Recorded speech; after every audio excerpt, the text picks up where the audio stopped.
By adding the ha, what we're learning is, this was the earth's destiny. This was its end goal. When Allah created it, it knew and Allah knew that its final goal, the purpose for which it is created, is to shake one day. Is to come to an end one day. And it's like it's been waiting to fulfill its mission all this time. And finally it gets to do the very thing it was created to do. The earth was not created for people to enjoy and walk around and think that it's going to last forever. Its real purpose is it's in its nihaya, it's at the end. The purpose of something is not in the journey, it's at the end of the journey. Right? The destination is the purpose. So the destination of this earth is the Day of Judgment. And that's captured in ha. That it gets to fulfill its destiny. And the thing that it was always meant to do, it finally gets around to it. And then finally, هو الزلزال الشديد الذي ليس بعده ونحوه نحو قولك أكرم التقي إكرامه. That's what he's saying. He's saying that this is an intense earthquake, the likes of which will never occur after it. In other words, you can't have any worse. First of all, nothing's like it been done before. But what's being argued is, it is at the end. It can't shake any more than Allah is going to shake it on that day. It doesn't have the ability to become any more violent than Allah will already make it on that day. That's also embedded in the ha. Like for example, in the Arabic expression, أَكْرَمَ التَّقِيَّ إِكْرَامَهُ, what that means is, He honored that righteous person as much as possible. In other words, He couldn't honor him anymore. He got the nth degree of honor by that person. This is ikramahu, that pronoun idafa at the end. So similarly, zilzalaha, implying Allah will shake it in a way that this earth has no more ability to shake than that. It's been exhausted to its capacity. It's going to be the worst earthquake ever, and no earthquake could be more violent after. That's not even possible. Even that's not possible.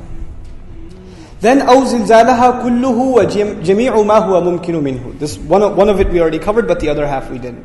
The meaning being, when Allah says its earthquake, it implies that there will be no patch, no inch left on the earth that won't shake. You know, when an earthquake happens nowadays, some of the earth shakes, but the other part of the earth is still calm. You don't feel it. You can hear some place at a 4.0 or a 6.0 or a 7.0, but on the other side of the earth, nothing.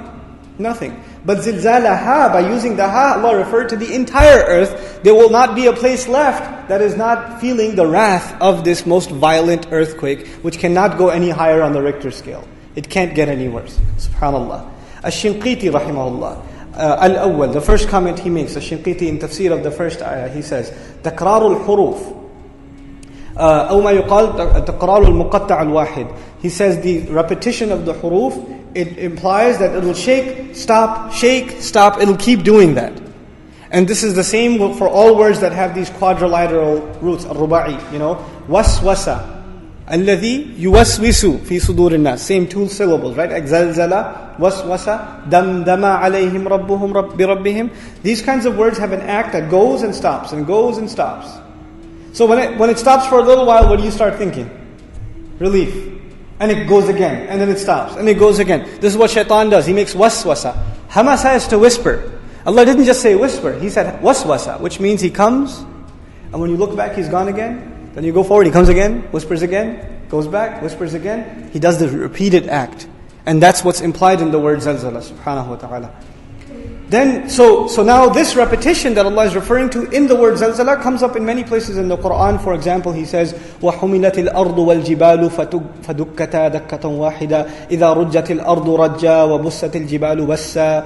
And He says, يَوْمَ تَرْجُفُ الرَّاجِفَةُ تَتْبَعُهَا الرَّادِفَةُ. All these ayat are referring to something that will happen repeatedly. And this is something that is meant to happen on the Day of Judgment. On a side note, before I continue, Allah Azza wa Jal says about the Day of Judgment for the believers, He says, لَا خَوْفٌ عَلَيْهِمْ وَلَا هُمْ يَحْزَنُونَ. Right? And it's not commonly understood what that means. The literal translation of that phrase is, there is no fear on them. The first part at least. The second part is a later discussion. There is no fear on them. In Arabic language, there's a difference between saying, rhetorically, the difference between they don't fear and there's no fear on them. They're actually two different things. They don't fear is something, they don't have a fear on them is something else. La yakhafun is something else, and then la khawfun alayhim is something else.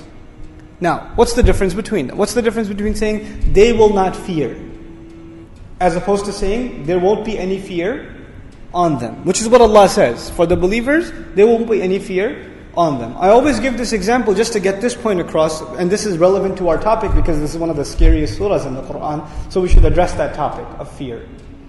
You see, if I give a child, there's a little girl, she's playing with a snake. She's playing with a snake. It's poisonous. But she's not scared. She's playing with it like it's like a pet. And it's going around, tickling her armpit. She doesn't care. She's laughing her head off. And it's a poisonous snake. Right? Does she feel afraid? Does she fear? No. Is there a fear on her? Yes. The fear on her is that the snake might bite. That's the fear being felt on her. She's not feeling the fear, but that doesn't mean there is nothing to be feared. Do you understand? Now if I take the snake away and I give her a teddy bear instead, play with this. And she starts crying, she's scared of the teddy bear.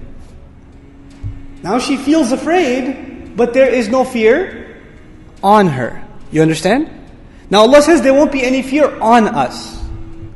That doesn't guarantee that we won't feel afraid. We will feel afraid. It's a terribly scary day. إِنَّا نَخَافُ مِنْ رَبِّنَا يَوْمًا عَبُوسًا قَمْطَرِيرًا. We hear about it and we get scared. You don't think we'll get scared when we're in it? We fear from our Lord this horrifying day. This terribly sad day. فَأَمَّا مَنْ خَافَ مَقَامَ رَبِّهِ. Whoever feared standing before his master, fear is there. But Allah is giving us a beautiful gift when He says, you will feel afraid, but no, there is no danger on you. There is no fear on you. لَا خَوْفٌ عَلَيْهِمْ. There won't be any fear on them. So it's like, your children get afraid when they hear loud thunder. When they hear thunder, they get scared. They're feeling afraid, but there isn't necessarily any fear on them. In other words, in simpler English, there's nothing for them to be scared of. So Allah is giving us consolation. He's saying, subhanahu wa ta'ala, for the believer, you will feel scared, but relax. There's actually nothing you need to be scared of. Allah has removed that from us. But naturally, we'll still feel nervous and terrified on that day. So now we come to the next ayah. وَأَخْرَجَتِ الْأَرْضُ أَثْقَالَهَا. Akhraja is the word in Arabic used for taking something out. To expel something, to extract something, to pull something out of something else. This is akhraja. Okay? Akhraja can also be used to deport someone from a city. Okay, akhrajnahu, we expelled him, we kicked him out, to take something out. So akhraja, the word is used, this is the first word used, but the other words used in the Quran for taking out are barraza and tarada. And I just want you to know that this is good vocabulary to learn. Akhraja, to take out. That's the most general meaning. Extract, pull out, take out. Okay. Barraza is used when you take something out of somewhere and put it right in front of someone. So you took it out and you put it right in front of someone. Allah says, وَبُرِّزَتِ الْجَحِيمُ لِمَنْ يَرَى. Hellfire, al-jahim, will be taken out and put right in front of the one to look at it.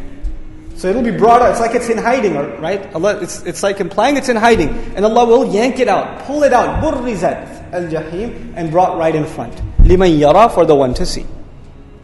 On the other hand, there's tarada. And Allah Azza wa Jalla speaks about tarada in the ayah when He says, subhanahu wa ta'ala, وَلَا تَطْرُدِ الَّذِينَ يَدْعُونَ رَبَّهُم. Don't expel those who call on their Lord. Tarada is used in Arabic when you push something away that you find unacceptable, degrading, or you don't think somebody is good enough for you, and you push them away. You find somebody annoying, and you push them away. You find somebody is not at your class, and you push them away. This is tarada. And the Messenger is commanded, don't do that to those who call your master, your Lord. In other words, the Sahaba could be the poorest of them. The Sahaba could be slaves. The Sahaba could be in any situation, but you still shouldn't push them away. This is the instruction we are supposed to have towards other believers.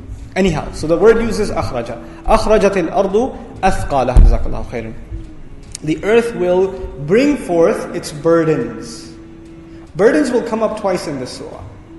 This is the first time, أَثْقَالَهَا. The second time, وَمَنْ يَعْمَلْ مِثْقَالَ. Same word, similar root. So this is one burden. We'll read about another burden a little bit later on. Okay. أثقالها, the word burdens, Allah says the earth will pull out its burdens, its loads. Now the word athqal is the word to understand. What does it mean to pull out the burden? Linguistically speaking, the word thiqal in Arabic is used for two things. The first thing it's used for is the stuff you have in your house. It's called thiqal, and the plural athqal. your couch, your furniture, the things in your cabinet, your files, computer, this, that, curtains. Everything in your house would be considered thiqal because it makes your house heavy. Without it, your house was light. Thiqal literally means burden, load, something that's heavy. Thaqeel is something heavy, right? So this makes your house heavier, right? This is thiqal. Another meaning of thiqal is when you travel and you pack your bags, right? That's called thiqal.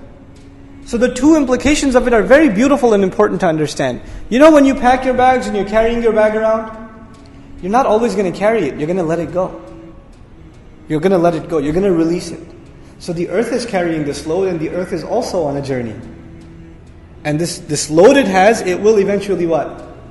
It'll let it go. It'll let it go.